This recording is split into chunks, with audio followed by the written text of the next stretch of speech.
The Wolves are out, and according to a growing number of Caitlin Clark fans, they've been waiting for this moment all season because all it took was one bad shooting game, one rough performance, one opportunity, and suddenly critics came flying out from every direction. Not questions, not analysis, attacks. The kind of articles and commentary that make you wonder if people were waiting for Caitlin Clark to struggle just so they could finally say, "See, we told you so." And honestly, that's why this conversation is exploding right now.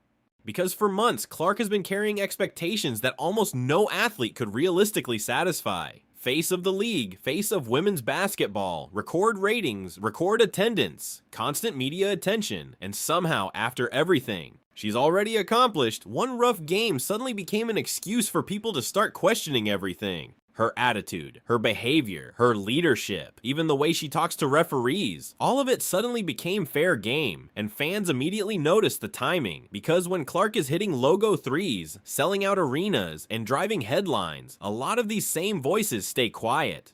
But the second she struggles, the criticism arrives at full speed. That's why Fever fans are furious. Not because Clark played perfectly, she didn't. Not because she's above criticism, nobody is. But because many supporters believe there's a difference between criticism and a coordinated pile-on.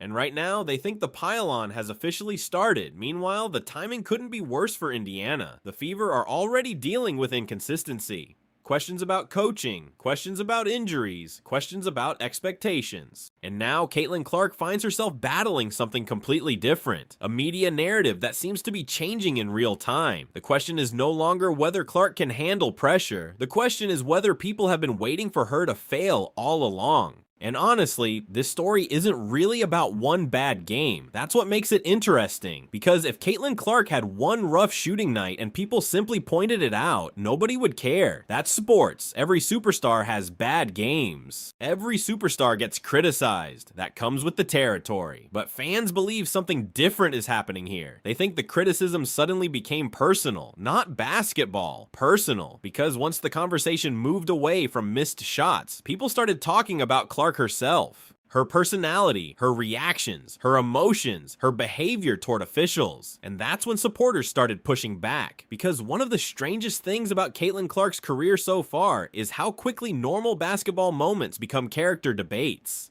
A missed shot becomes a leadership discussion. A disagreement with a referee becomes an attitude discussion. A frustrated reaction becomes a personality discussion. And fans are starting to notice that pattern, especially when other stars around sports have done similar things for years without creating the same level of outrage. That's why emotions got so intense after these articles and commentaries started circulating. People weren't arguing about statistics anymore. They were arguing about standards because supporters looked at the criticism and asked a simple question: would this be treated the same way if it was somebody else? And honestly, that's where this debate becomes impossible to separate from the bigger Caitlin Clark conversation. Because she isn't being viewed like a normal player anymore. Every game becomes a statement, every performance becomes a headline, every mistake becomes a national discussion. That level of attention changes everything. And once people believe different standards are being applied, the conversation gets a lot louder very quickly. And honestly, this is where the situation starts getting complicated, because there are really two separate conversations happening at the same time. The first one is completely fair. Caitlin Clark has not played perfect basketball this season. She's had turnovers, she's had shooting slumps, she's had games where expectations were higher than the results. That's normal, that's sports. Nobody serious is arguing otherwise. But then there's the second conversation, and that's the one fans keep reacting to.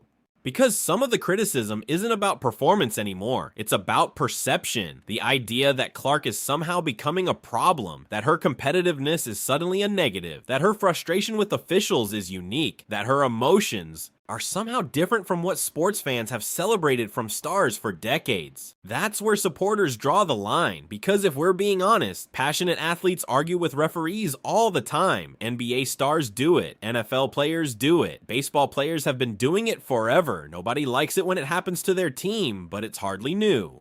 Yet when Clark does it, the conversation seems to explode into something much bigger. And that's why many Fever fans believe this isn't really about officiating, or sportsmanship, or even basketball. They think some people are simply tired of hearing about Caitlin Clark. Tired of the attention, tired of the headlines, tired of the spotlight following her everywhere she goes. And when somebody becomes that visible, critics naturally start looking for flaws. The problem is that once people start searching for flaws, every moment becomes evidence. Every complaint becomes proof, every mistake becomes confirmation, and that's exactly what supporters think they're watching right now.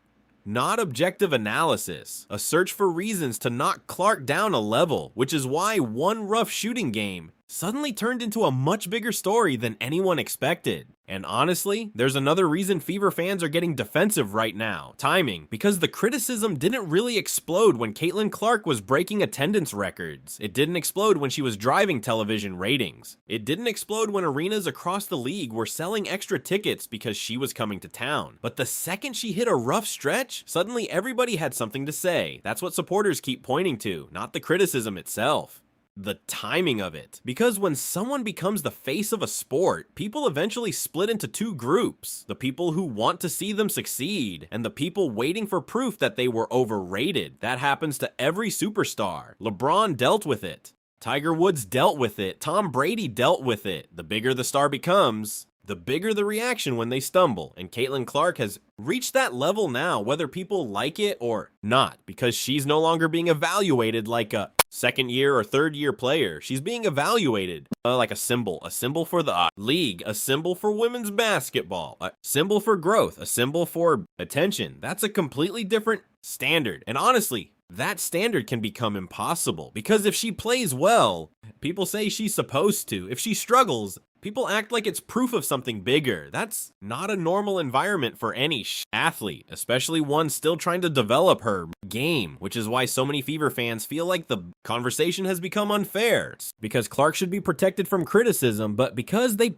believe some critics are no longer judging the basketball, they're judging what Caitlin Clark represents. And once a player reaches that point, every game stops being just a game. Every performance becomes a debate. Every mistake becomes a headline. And every rough night becomes an opportunity for people to push a narrative they've been waiting to tell all along. But honestly, this might be the most important part of the entire discussion, because whether people agree with the criticism or not, the WNBA has a Caitlin Clark problem, not because of Clark, because nobody seems to know how to talk about her anymore. Think about it. If she has a great game, people say the coverage is excessive. If she has a bad game, people say she's overrated. If fans defend her, they're accused of being obsessed. If critics attack her, they're accused of having an agenda. Everybody is reacting to everybody else's reaction, and somewhere in the middle, the actual basketball gets lost. That's what makes this whole situation so strange, because Clark is still one of the most exciting players in the sport. She's still drawing attention, still filling arenas, still creating conversations that most leagues would love to have. Yet somehow the discussion keeps shifting away from basketball and toward culture war arguments. That should concern the league, because attention is valuable, but constant division isn't. And honestly, some fans are starting to believe the media plays a role in that. Not all media, but certain voices, because controversy generates clicks, conflict generates engagement, and Caitlin Clark remains the easiest name in women's basketball to build a headline around. Whether the story is positive or negative, that reality isn't changing anytime soon, which means Clark is probably going to keep facing this exact situation: one bad game, one controversial moment, one emotional reaction, and suddenly the spotlight becomes 10 times brighter. The question is whether people are judging her fairly, or whether they're judging her differently because of everything she represents. And right now, that debate is only getting louder. And honestly, that's why this story probably isn't going away anytime soon, because at its core, this was never really about one bad shooting night. It was about what happened afterward. The reaction, the coverage, the